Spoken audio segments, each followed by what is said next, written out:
This experience of internal conflict, it's not because something's wrong with you. It's because our culture at large doesn't have a sophisticated enough understanding that you are not just an individual self, you are a self system of interconnected, interworking psychological parts.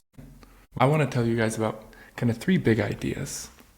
And the first idea is internal family systems theory. The idea that you are not just an individuality, you are a multiplicity, and that's why we have these different voices in our heads.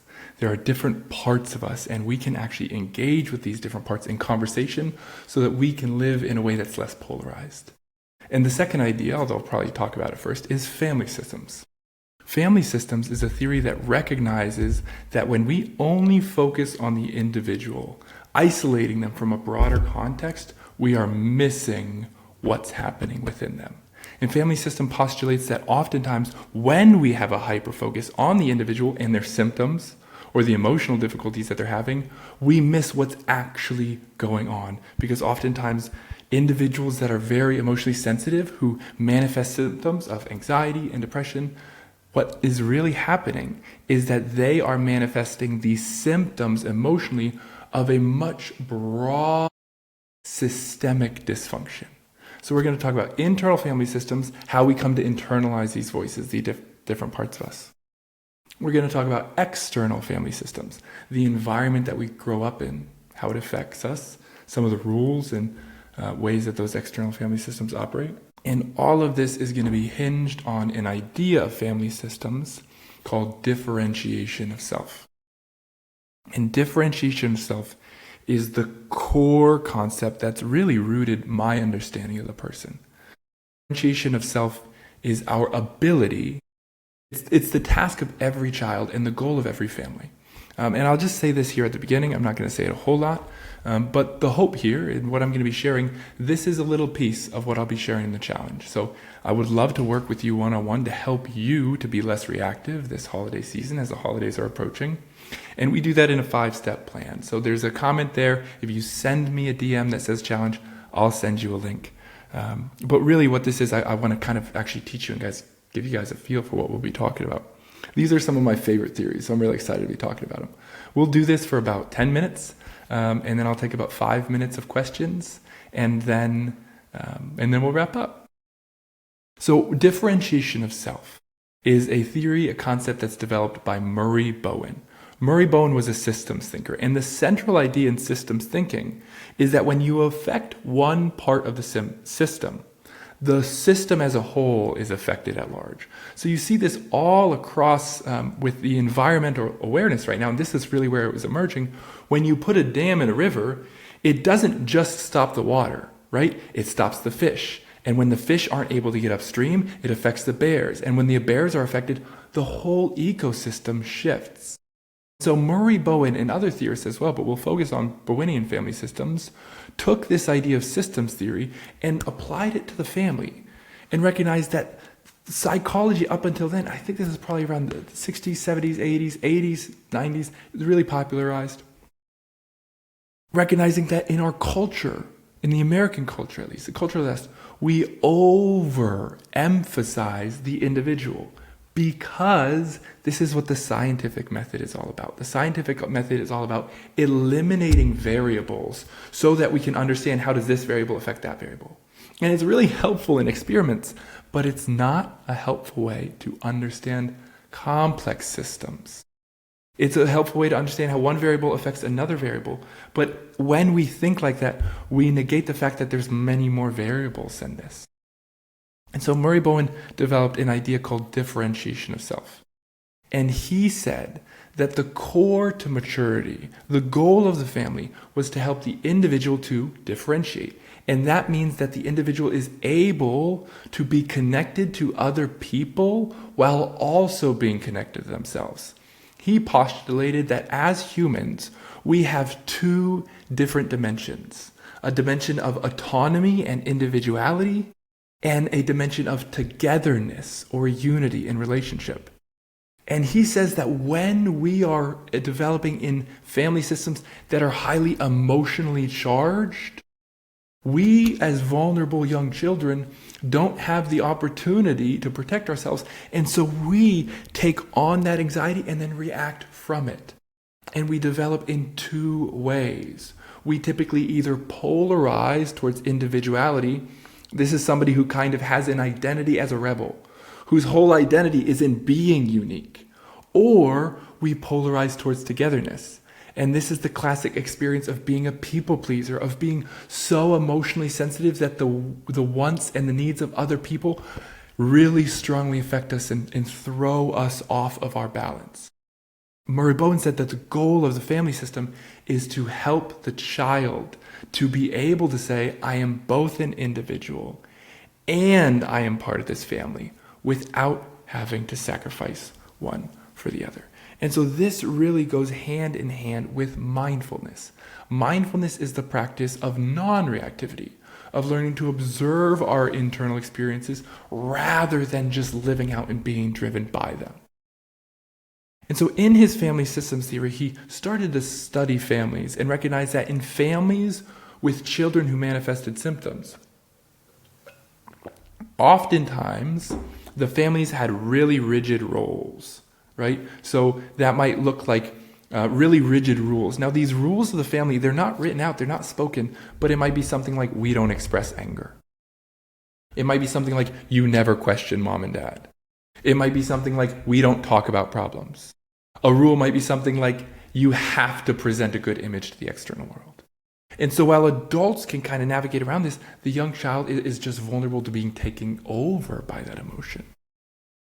And so family systems theory finds that in emotionally reactive families, certain members of the family take on roles that are kind of assigned to them by the imbalance. Because if you think about a car, if there's a flat tire on one part of the car, the whole other car is going to be affected.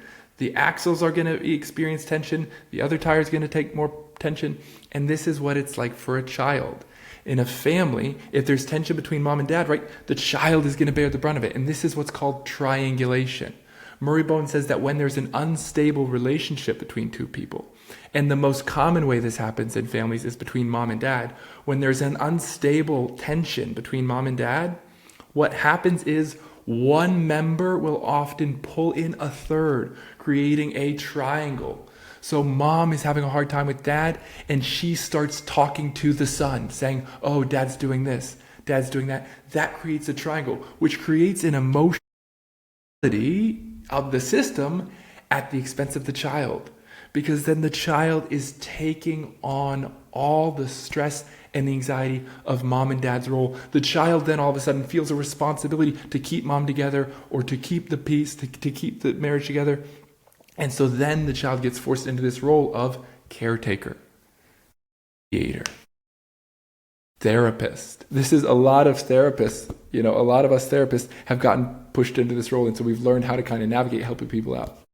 And so this is the general idea of family systems theory. And Murray Bowen says that we have to look at the family system of what does each role do, and how can we kind of balance it more? How can we help people to be less emotionally reactive? And how can we help people to notice what other people are saying and thinking and feeling, but not be driven by them? So again, differentiation of self, this is the key. It's our ability to be connected to other people without reacting. And Murray Bowen said, let me just silence my phone here. In that situation of the triangle, what happens is the child is drawn into an emotionally charged relationship. The child doesn't have any other option but to react because it's so volatile and the child is vulnerable. The child can't say no. And so then the child just is indoctrinated into emotional reactivity. And when mom says something, when dad says something, the child rushes to try to help it. There's other roles too.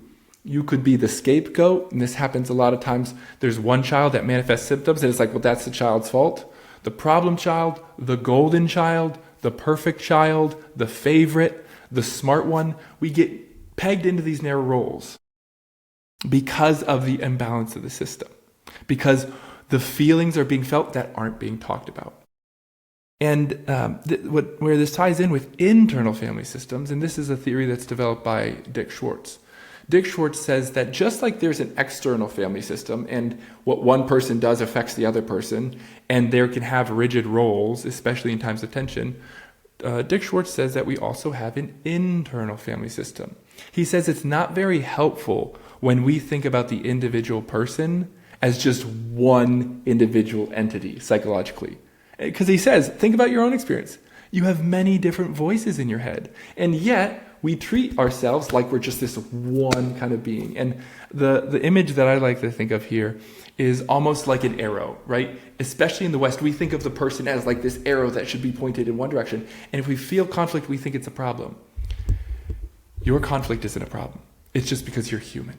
He says this myth of the mono mind, this single psychological entity, is driving us crazy. Because the reality is, you have certain parts of you that want to do one thing and another part of us that wants to do another, right? I have a part of me that wants to drive to Pittsburgh right now and eat an all-you-can-eat sushi buffet, and I would love to drop everything, right? We can have parts of us that want to go to a concert but also want to go to a friend's event. Parts of us that can feel guilty but also excited. And so this experience of internal conflict, it's not because something's wrong with you. It's because our culture at large doesn't have a sophisticated enough understanding that you are not just an individual self, you are a self-system of interconnected, interworking psychological parts, right? You have parts of you that know how to show up at work. You have parts of you that know how to relax. You have parts of you that have really funny jokes. You have parts of you that know how to tune in and be reverent. So this complexity, allowing ourselves to have complexity, has been one of the most powerful theories that I've found in my work. And it's actually the type of therapy, not only that I practice, I use it a lot in my practice, but it's also the type of therapy that I do when I go to my therapist. I go to an IFS therapist. And so Dick Schwartz says there's 3 different types of parts that we have. We have exile parts. And these are parts of us that when we're young and we get hurt, they get stuck with all the pain. Right? So one of the rules of thumb here is the bigger the emotional reaction, the younger you were when you first experienced that pain. And that's because we experience really painful things and then we push that away because it's so threatening. And if we don't have adults to help us process it, we push those painful experiences away. And then they just get shoved in this young part of us that's like 4, 5, 8, 10. It's like a 10-year-old part of us that's just stuck with all the sadness, all the rejection, all the hurt. He says then there's another part of us that takes on the role of what's called the manager. And the job of the managers is to keep anxiety away. So these are the parts of us that can have perfectionistic standards, the interior critic, the voice, the role. Megan, if you send me a DM challenge, if you DM me the message, not a comment, to my account, I'll send you the link. These parts of us, these critical voices, the job of the critic is actually to protect us from criticism. And Dick Schwartz says that every single part of us is good. Every part of us has an underlying good intention. They're trying to take care of us. And this is really important. We have to understand that these parts have good intentions. It doesn't mean that their execution is helpful. But these are adaptive skills that we learned that helped us get through a situation once that now we might not need anymore. But the way the critic protects us oftentimes is the critic says, well, if you exist in an environment where you show vulnerability and you're going to get criticized from the outside, the interior critic says, I'm going to take on the job of criticizing you so that you don't say or do something vulnerable and get criticized from them. So the interior critic, even though we feel like it's this harsh voice, we can actually learn to turn towards that critic. Listen to what it's saying. Listen to how it got stuck with that job. And each of our parts has a burden, right? So the interior critic's burden is this extreme, rigid role of negativity. When our parts are burdened, they're not able to share their natural resourceful qualities with us. And so the work in IFS is coming to learn how to conversate with the parts, how to talk to the parts. If you if you DM me the word guide, I'll send you a 6-step guide that lays out the steps for talking to a part. And I like to use this through journaling. I'll talk about that a little bit more in another place, but we'll stay with the theory here. So we have exiles, and exiles are the young parts of us that their burden is they get stuck with all the painful emotions that come up. They get pushed away. And then managers are the parts of us that keep the pain away. So the manager's job is to keep the painful feelings of shame or embarrassment or fear. Tracy, if you send me a DM, I'll send it to you. You have to send it to my account, not just on the live. So DM me after the call. But if you, these vulnerable young parts of us hold all the pain. The manager's job is to manage. They run the day-to-day operations. And then there's a third part that Dick Schwartz talks about. The third part of the internal family system is the firefighter. And firefighters are exactly what they sound like. They are the emergency responders that when the shame or the pain or the sadness of the exiles breaks through to consciousness, the firefighters rush in and they do not care about the damage they do. All they care is getting your consciousness away from the pain. They're trying to protect us, but this is why, because they don't really care how it happens, they can do this in really extreme ways. So these are the examples of binging, purging, addictions, substances, addictions to sexual addictions, addictions to our phone, numbing, cutting, all these really extreme ways. Those firefighters are trying to say, oh, I'm just trying to get you away from that pain. And so they come in, and then the very difficult part of this is afterwards, the firefighters do their job, they kind of dissociate. Say something about India. I like India. I was in Calcutta once, Manshi. The firefighters come in, they dissociate, and then what happens is the managers emerge again, and then the managers feel even more shame, so they try to keep the exiles even further away, and it's just this vicious cycle. So these parts of us, just like the external family system, these parts of us get forced into extreme roles. And when one part of us gets hurt, the other parts of us kind of have to, counterbalance that. This is why it's really easy to feel like, I don't know what came over me. I feel like I was just in a trance. I feel like I was just overwhelmed. Why we have these flashbacks, because these are parts of us that are still stuck in those moments. And so if you want a guide on how to talk to these parts, just send me a message. I'll send you a guide. Send me a message after the call.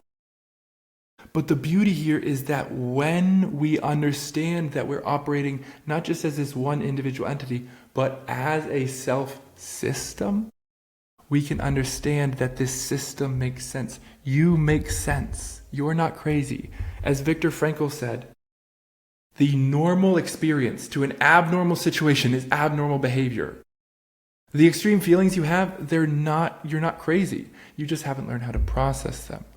And this is one of the reasons why we can get so easily triggered by something that it feels like it doesn't make sense. It does make sense, because these young parts of us are triggered by similar experience that first initiated that painful experience in the first place. So in IFS, what we do is we become aware of our internal system, of these different parts of us, and then we learn to develop self-leadership. And this is the hinge. It's differentiation of self. Right? We're learning to be non-reactive. So just like in the family system, we help the family system by becoming non-reactive. In the internal system, we help that by becoming less reactive as well. And so this is where I like the practice of mindfulness, because mindfulness is that practice where we learn to be less emotionally reactive and driven and able to observe our intense emotional space without caving them. So that's kind of a little bit of a primer here on IFS, on family systems, on differentiation. So I'll close with differentiation. As I'm closing here, I really want to invite you guys to ask your questions related to things that we're talking about here. So please ask questions. I would love to talk more with you about this. We'll do this for about 5 minutes and then we'll wrap up. But differentiation of self is the ability to be connected with other people without being disconnected to ourselves. This also means that differentiation of the self is the ability for me to be connected with these parts of me that hold really big and heavy emotions without blending and getting swept away by the emotion. This is the practice of mindfulness. In mindfulness, we learn to recognize that I'm not the thoughts and the feelings that go by. Those are like clouds in the sky. I am the sky. I am the context. I am the space in which all this experience emerges. So differentiation of self is the goal of our work in this challenge. This is a 5-day challenge.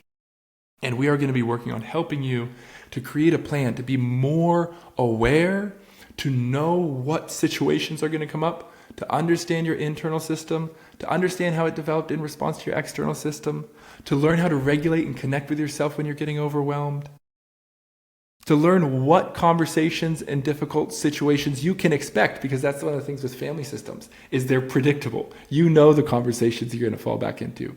And to have a script, to have a guide, to know how to respond assertively without getting caught in reactivity. So this is what our 5-day challenge is about. It's a 5-day journaling challenge. I'm really excited about it. And I would love to see you guys there. So please, let me know the questions that you guys have about internal family systems theory. And we'll explore those here. So we have a question here. How can you work on your inner critic with love? Obviously, it's trying to look out for you, but you're sick of her. Yeah. So here what we would say is, Prickle Bones, there's actually 2 different parts of you. There's a part of you that's the inner critic. That's one manager. And you're experiencing what's called a polarization. And a polarization happens when we have an inner critic and then another part of us gets sick of how that inner critic hurts us and develops. And this is just a power struggle, because this is what happens in families. We get locked into these grid-locked positions. And so the key here is actually to learn to slow down. So if you send me a message after this in a DM, I'll send you a journaling guide that can help you kind of work with both of these parts.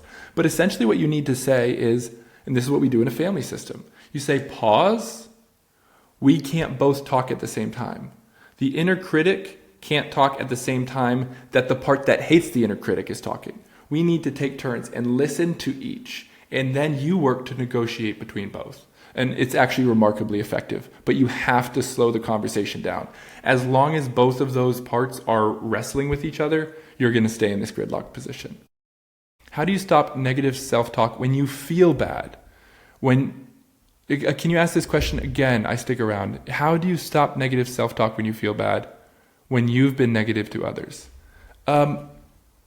Forgiveness. I have to forgive myself. So this has happened actually quite recently for me. I've been doing a lot of hard work and been a bit stressed. And so I've actually been really defensive towards my wife. And I've had a lot of overreactions. And what I've learned to do is just simply go to her and say, like, hey, I'm sorry. The first thing that we have to do is forgive ourselves. Right? Say, hey, JP, that wasn't cool. I didn't like that. I'm not about that. That was an overreaction.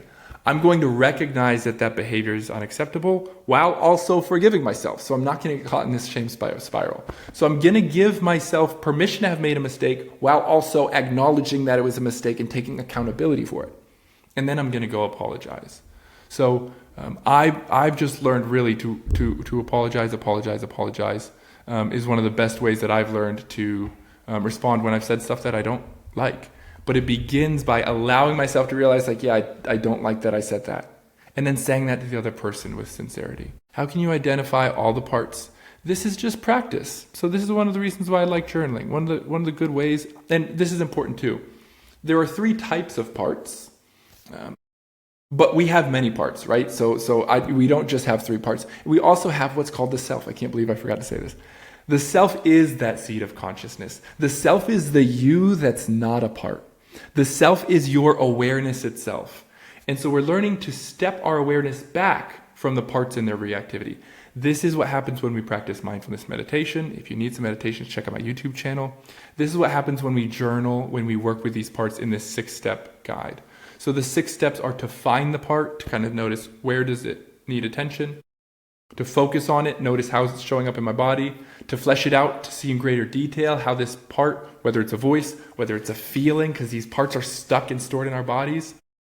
And then we feel towards the part, we notice what's our attitude, we cultivate this sense of curiosity, openness, and genuine interest, and then we befriend the part. We get to know how did it get this job? How did it get stuck here? And then finally, we ask this part, what are you afraid would happen if you stopped doing your job? So that's one of the things that we do there in terms of identifying our parts. So great, guys. Well, this has been really good. I hope you guys have enjoyed it. I've enjoyed it. I really like doing these. Is the link for your YouTube in your bio? It is. Yes, the link for my YouTube is in my bio. So please, if you all, there's 2 resources here. If you're interested in doing this challenge with me, I would love to see you there. Because intention isn't enough. We can all say, oh, I want to do things differently this year around my family. But intention is not enough. When I was doing research on automaticity, what I found in the research is that when we set intention consciously, it gets overridden by the environment that we're in. Because environment is a greater predictor of our behavior than our intention. This is why a plan is important. Because when we create a plan, we're taking into account the environment around us and choosing intentionally how am I going to respond not just to the situation, but to the environment itself. So that's what this holiday resilience challenge is. It's a 5-day challenge where we're going to use journal prompts. I'm going to be walking with you, helping you to identify the stuck spots, helping you to understand yourself, helping you to understand your reactions, and I'm going to be walking with you. So I'll be sending messages. You need action. That's right, Pearson. I'm going to be walking with you. I'm going to be doing this challenge with you. There's journal prompts each day to help you gain awareness of the system. There's guides to help you understand how to work with these parts. And we are going to be helping you not just to get caught up in the same old pattern, but to actually have a 5-step plan. Like you're going to literally have a written out plan. So you know, these are the patterns I get stuck in. These are the common patterns in my family. These are the conversations that I know are going to come up. Here's how I'm going to respond in a differentiated way, a non-reactive way. And here's how I can step into a new role. And so we're going to do that. I'm going to do that with you all through journaling. And so if you would like to join me, I would love for you to join me. I would love to work one-on-one with you. I'm going to be in the group chats. I'm going to be sending you guys message. There's a community aspect to this as well. I'd love to help you make this plan because it's really part of this is that it's something that I found, right? My experience over and over again. I was like, I'm going to do different. Or I learn all this stuff in psychology. I learn all this stuff in therapy. And it's so easy for me to just step through those doors and turn into a 14-year-old again. The same reaction, the same overreaction. So that's why I'm creating this plan because it's a resource that I wish I had. It's a resource I wish my clients had. It's a resource that I want you to have. So that's what this is all about. So if you're interested, please come join me. I would love to help you. You can DM me after this live. You can DM me the word challenge. And I will send you a link to the challenge. And then if you're interested in that 6-step guide, the guide for journaling, for how to talk to our parts, just send me the word guide. DM me the word guide, and I would love to share with you. So thank you all for being here, and I hope you take good care.